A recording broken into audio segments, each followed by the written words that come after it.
Le célèbre duo d'humoristes Les Chevaliers du Fiel s'apprête à revenir sur le devant de la scène avec son show Les Chevaliers du Fiel Dynamite 2022, diffusé ce mercredi 21 décembre à 21h20 sur C8. Mais comment les deux hommes se sont rencontrés? Après avoir présenté leur grand meeting pour la présidentielle 2022 en mars dernier, les Chevaliers du Fiel ont dévoilé leur nouvelle pièce délurée, Mamie d'enfer. Un événement pour lequel le duo d'humoristes avait répondu aux questions de Télé Loisirs. Très concernés par l'épidémie de Covid, Éric Carrière et Francis Ginibre n'avaient pas hésité à aborder le sujet lors de leur émission annuelle, Les Chevaliers du Fiel Dynamite 2021. Cette année, ils remettent le couvert avec Les Chevaliers du Fiel Dynamite 2022, diffusé ce mercredi 21 décembre 2022 à 21h20 sur TF1. Pour finir l'année en beauté, en voilà une belle occasion d'aborder les fêtes avec le sourire. Comme chaque année, les Chevaliers du Fiel dressent leur bilan avec humour. Pendant 1h30, le duo, qui incarne comme à son habitude différents personnages, révèle des sketchs et un clip inédit, des chansons, appuyées sur des faits marquants qui se sont déroulés ces derniers mois.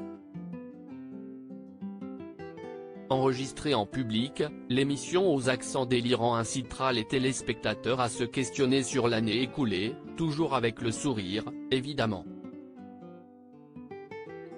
Une sorte de revue de presse aussi intéressante que décalée. Une rencontre qui va tout changer s'ils nous font rire depuis 30 ans, Éric Carrière et Francis Ginibre n'étaient pas particulièrement destinés à en arriver là. Alors que le premier était docteur en sociologie, le deuxième étudiait au Beaux-Arts.